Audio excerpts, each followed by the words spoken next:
Today's guest is Jack Brewster, a journalist who spent the last decade asking one critical question. What if the way we consume news isn't just broken, it's designed to fail us? Jack has been on the front lines of the misinformation wars, literally tracing viral lies back to their source. He's broke the story that uncovered how the rumor about Haitian migrants eating pets went from obscure Facebook posts to Donald Trump's lips during the presidential debate, watched by over 67 million people. As a Fulbright scholar in Germany, he has researched how the internet is rewiring our brains and destroying our attention spans. At NewsGuard, he led groundbreaking studies that showed how platforms like TikTok systematically feed misinformation to young users. His work's been cited by the New York Times, CNN, and the Washington Post. But Jack isn't just diagnosing the problem, he's building the fix. He's the founder and CEO of Newsreel, an interactive news app that reimagines how we consume information. Very fair. I like the weird ones, so it'll go over well. Can we get into, you mentioned that digital spaces are driving hostility. Can you break down how that is? How that's how that Yeah, has so become? yeah, I mean, I think the easiest way to explain this is in the last few years we've gone from social media really being social to more of like an entertainment, marketing, now AI media. Social media feels kind of foreign to many people, and myself included. And the reason that is because the algorithms have become so fine tuned that they now feed us what's viral instead of what our friends are posting. And that has a profound effect on what we see at the top of our feed, but also the amount of toxicity that we encounter on an everyday basis. Often, what goes viral is not what's the most illuminating or most nuanced. It's what is the most toxic, negative, polarizing. That's what drives clicks. It's what drives attention. And you can think about these social media platforms as just being fine-tuned attention machines. They're meant to just suck as much time out of your day as possible. And often what does that best is toxic content. And that is why I think that's a generalization, but to answer your question simply, that is why our online platforms feel so toxic and polarizing. Yeah. It also does seem that a lot of the times when the biggest toxic stories come out, it seems there's something behind the scenes going on that nobody really wants to know about it, you to know about. Yeah, no, I mean, So there's definitely other factors too going on, and I think the also just the other side note to your point is the when we spend this much time on these platforms, we start to sort of our thinking starts to mimic the way that we're ingesting media, and everything seems sort of more scary and partisan because social media inherently feels kind of scary and secretive. And it's a natural breeding ground for conspiracy theories just because of the nature of anyone is now a journalist, but also just that the way that the algorithm works makes our thinking feel even outside of social media more conspiratorial. Yeah. hmm, definitely spent years in that hole before I got to start this and kind of reimagine how I wanted to do things. Getting out of the social media bubble really helps for clarity. Yeah, absolutely. I wanted to really get into the misinformation crisis. When you were working as a journalist, your big story in Springfield, Ohio, what drove you to really get down to that story? I know it was from Canada's standpoint. We were like, what the actual hell was going on? Because all we were getting was from Trump's lips, right? Can you break that down? Why you went after that story and how you broke it? Yeah, my job working for a company called NewsGuard. My job as a journalist is to be curious, just honestly, generally. And when the claim was spreading rapidly during the 2024 election last year, I honestly just got very curious. Okay, who was the person that first posted this claim? There was this Facebook post that was spreading around on X and other social media platforms. The name was blurred out. You couldn't see who the original poster was. That seems shady. That seems weird. These accounts, this account called N Wokeness, which is a anonymous account that Elon Musk frequently retweets or reposts. And the account had originally been was the original one that spread this screenshot of this post. And I just honestly just got curious, and I started digging into it and trying to decipher what the name was behind this highlight that somebody had put over the name, and was able to figure it out along with my colleague then, Sam Howard. The story just came out of curiosity, and I think That is what should drive any good reporter, any good journalist. And the end of that story is that I tracked down the person on Facebook, and we spoke to them, and the woman Erica Lee said that she had heard it not firsthand, not secondhand, but third hand, and that was illuminating. Just wow, we're spreading this unverified telephone. I don't know if you guys, any of your listeners, ever played telephone rumor. And that I want to kind of dive in that. How did media get to the point of telephone, this game of telephone? Because it really is. It's not just the platforms itself either. It's actually the news companies doing this as well. Yeah, well, I think to step back, I think this story is not only a story about just our fractured media landscape, but really a story about the erosion of local news. If you step back, the Haitian migrants moving to Springfield, it deserves reporting. There was a large influx of migrants into the community. Their stories deserve to be told. The stories about the towns changing deserve to be told. They weren't being told because of the hollowing out of local news. And I don't necessarily blame people for going to Facebook groups to find out more information about the town and what's going on, which I think this really is a story about the hollowing out of local news, if anything, because I think people naturally are curious too. They want to find out about what's going on in their town, and they just don't have that. They don't have quality information right now. I also think the other thing to sort of lesson from this story is that the good thing about the internet is that everyone's a journalist. The bad thing about the internet is that everyone's a journalist, and that line I say frequently because I don't, as being a misinformation reporter, I don't want at the same time people to be banned or thrown off of accounts. I feel like that's really a slippery slope. And we have to sort of find a way to move forward if we're going to live in this world where anyone and everyone can report things and post them. That's the other thing I'll say about that story.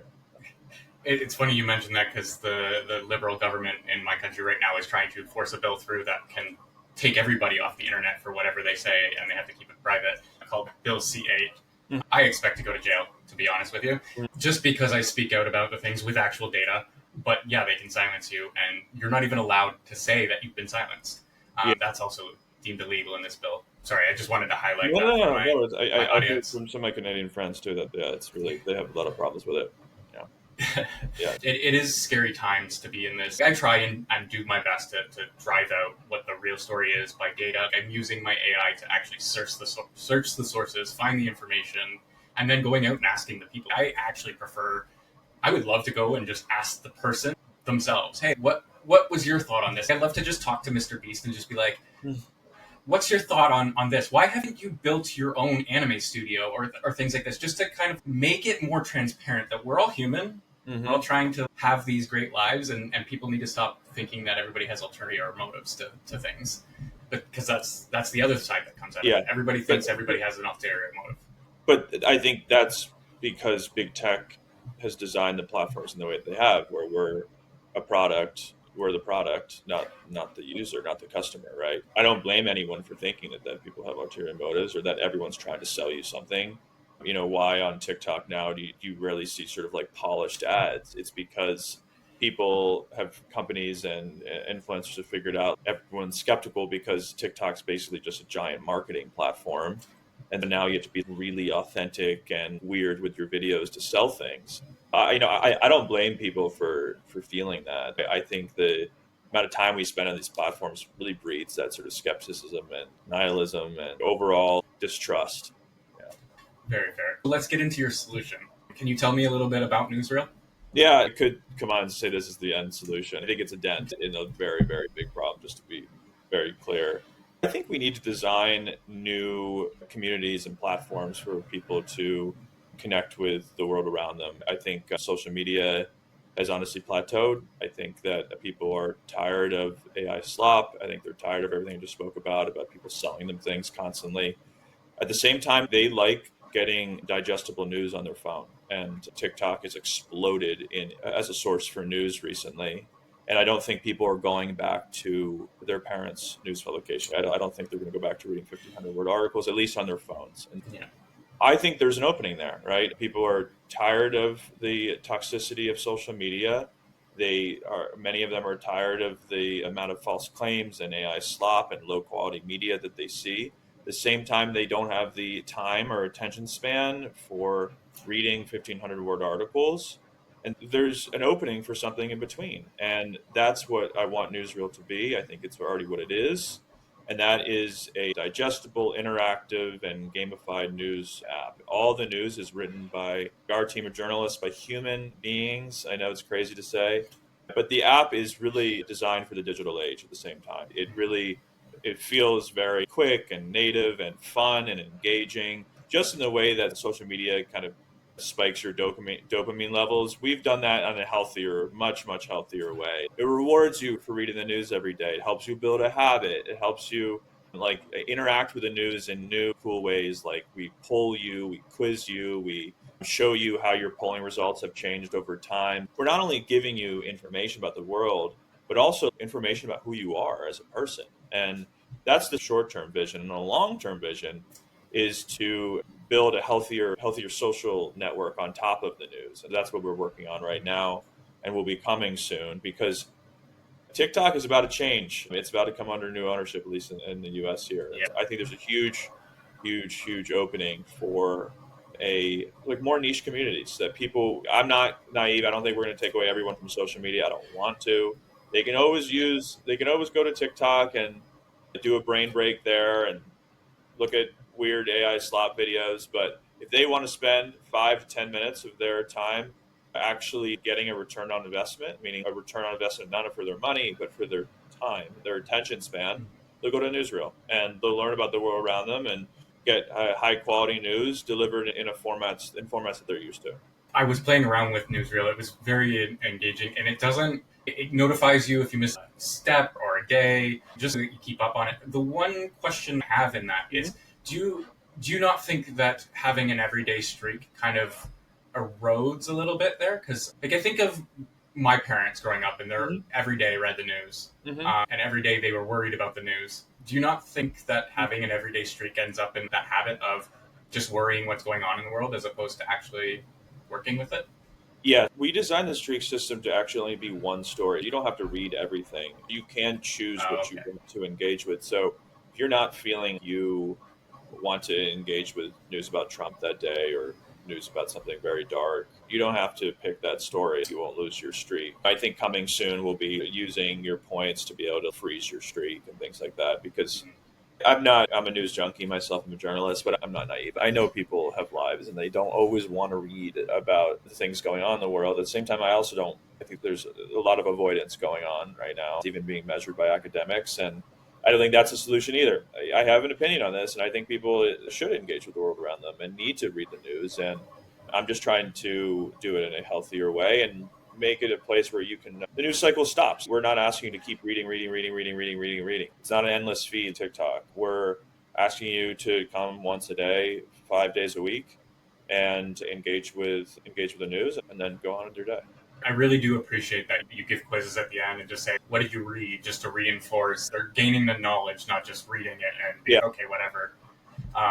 That was really, really interesting. I hadn't seen that before. Your future product, I'm kind of trying to envision it. I'm thinking more of it's going to be Substack on top of it. I'm trying to envision it too. Yeah, this is. I could come on here and say that we have the answer. This is an early stage news app. It launched in February. I want to get this news part right. I really want to perfect the art of delivering news in this digestible, interactive format. At the same time, we've gotten a lot of feedback that people want to give their opinion and see other people's opinions, and so I could come out and say it's going to be a Reddit style threads. It's going to be look like Twitter or Instagram. We're playing with that right now, and we're trying to get as much feedback as possible.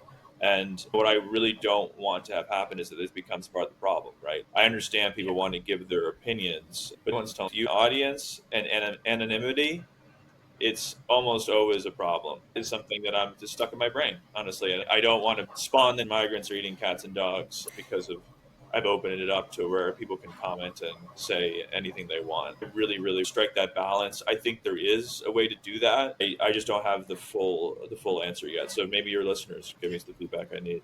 That's fair. And I'll make sure all of the information is in the description so that they can reach out to you. I also are you planning on expanding it to word teams as well? You're not just going to have your own news team kind of thing. Are you also going to expand? Because I also want it to be non-biased, have different Yeah. opinions and things like that too. So are you planning on expanding out? Yeah, we are. And I also kind of like a more closed down platform. At the same time, it goes back to my last point. I want to do this without becoming part of the problem too. All for having Yeah. local news and more news on the platform. I understand that what we have right now is great, but it's just our team of journalists, and we can only produce so much. And I don't think we're going to have the resources to scale up and to be in countries across the world.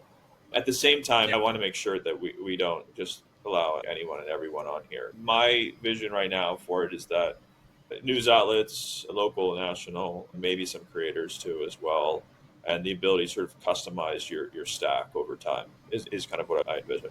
Yeah.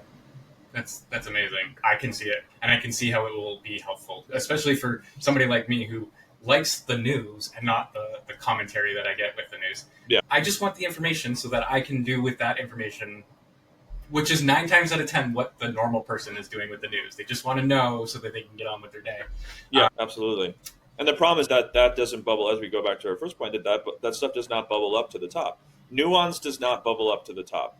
And that is what a journalist is trained to do. They write for their editor, and social media influencers and creators write for an algorithm. That's the end of the day. That's the world that we live in. And people may say they want that, but their platforms are certainly not delivering it. And I don't blame them. I mean, when I go on TikTok, my natural inclination, the more aggressive parts of my brain are not seeking out nuance for sure. It's what's fun and entertaining. I don't blame people again. Well, it's a testament. My channel doesn't go very far because I'm just trying to do this the best way I can. I'm not trying to optimize for the algorithm. I'm just trying to get human insight and just an understanding of everything. And I don't care about those metrics for anything. I really am getting to the point where I think humans need to be human on the internet. We need to stop hiding behind a mask. As I said this, I literally just had an argument with somebody on X today being like, you can have a different opinion in public versus private life. And I'm like, that's called a hypocrite. Mm-hmm. And he's like, no, you're allowed that opinion. I'm like, yeah, hypocritical opinion. But it's this level of, can we just get back to words mean things and facts mean things and stop trying to pick out things that you don't like because that makes it misinformation. I really do want to get back to the stories, the understanding. And I think long form podcasts are getting to that. That's one of the reasons I started this, was because I believe the long form podcasts are getting to the meat of the media, where it's no longer these quick takes or anything. It's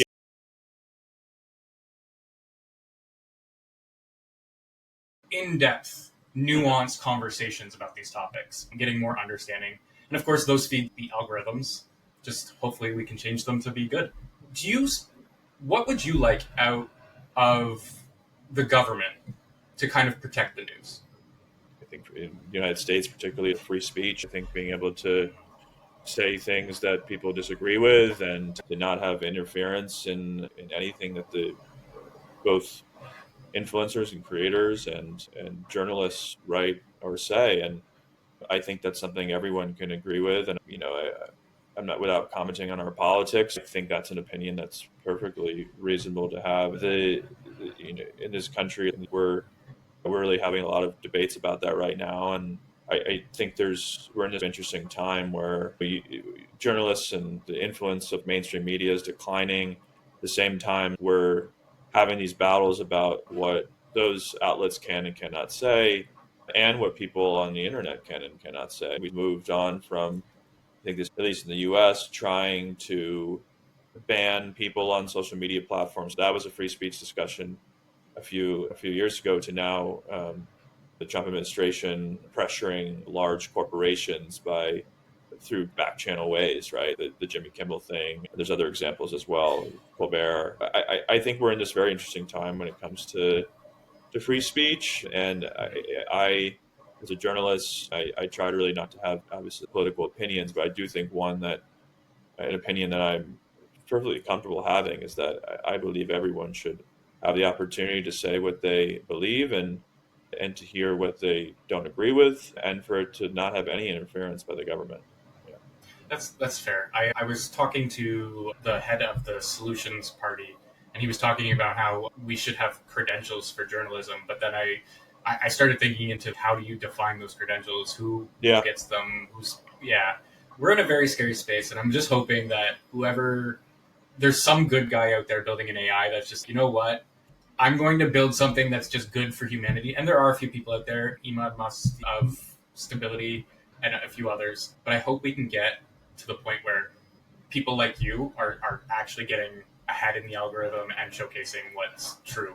Yeah, So we I might. no, sorry to interrupt you. To go back to your point about the credentials, my take on that is that I believe that I believe in more speech rather than less speech. My response to that would be, well, I would rather it be handled in the public square. And what I mean by that is that I envision a world where on social media, there's more information about the sources where you're getting your news, more information about these people. I think is something that we all can get behind. And I think that is a part of the solution. I don't, it's funny, I'm a I've reported on misinformation. I don't really believe in debunking as a solution to this problem that we have about mass distrust and misinformation and false claims. I just don't think it can scale. And I think people are very skeptical about being told that they're wrong and that something that they read is wrong. I go back to grade school, high school. I never wanted to be told by somebody else that I was wrong, or that one of my friends was wrong, or that they were spreading something false. The sort of language around debunking is nerdy, and I love it. I'm a nerd myself, and I love teasing out sort of why something is factually incorrect. Don't get me wrong. I just don't really believe that it's a solution to this problem. I think that there's a phrase called pre-bunking, which means basically just honestly giving more information about the sources where you're getting your news is a much better solution. And my response back to you would be, if this politician is worried about misinformation, let's encourage more speech rather than less, because on the internet, false claims will always spread, and it's always Yeah. going to find a way through. And if we can just give people some background about, oh, this person has spread false claims 25 times in the past, you might want to just check before you believe what this person just said. Now, I think it's a much more human, natural, easy way to engage with the world of misinformation. Yeah. It definitely is. And to that point, the Canadian government needs to get rid of Bill C-18, the Online Streaming Act, which stops Canadians from posting proof to news articles to debunk these things. Mhm. That is a big thing that I take hard because I see it all the time, especially on Facebook, where you cannot post true Yeah. facts there. No, yeah. Just being able to say to them, hey, here's the actual information. You can't do that. And we wonder why our misinformation is abusive, and it's because the people who actually want to find the information to Mhm. prove them wrong aren't allowed to prove them wrong. Yeah. Yeah. Yeah. Um, Yeah. so No, I'm not an expert in the Canadian law, but the that definitely. I think I go back to the community notes, right, on X, and why are many social media platforms doing this? And I think that it speaks to what you say, is that people want to be able to debate things in the public square. And so it's not a perfect system, but it certainly is, I think, a better one than just banning people outright. Because those things always bubble up. They always come through. They'll find a way. well, it ended up in a 6-month misinformation campaign funded by political advocates. Mhm. Serious misinformation came out before our election, and everybody thought it was true news articles on Facebook. But we had it banned for 6 months before any of that happened. None of that was true, but our audience and our citizens didn't know that they couldn't get news. Mhm. It's been fun.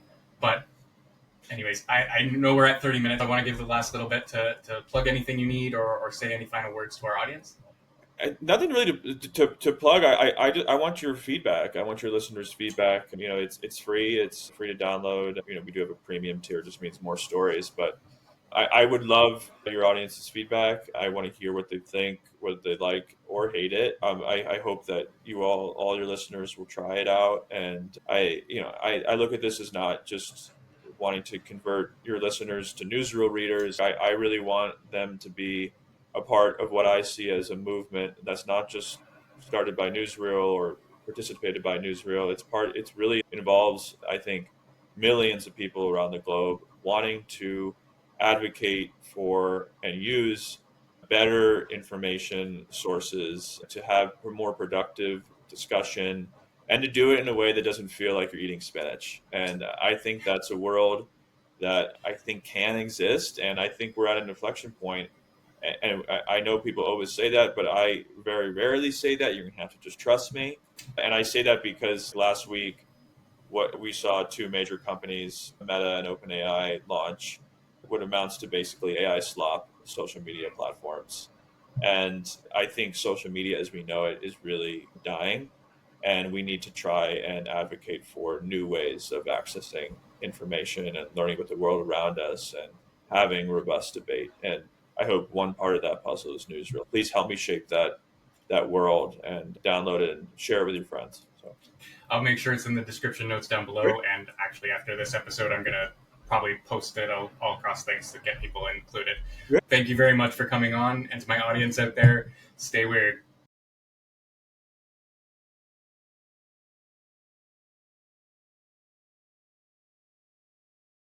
It's very live. Thank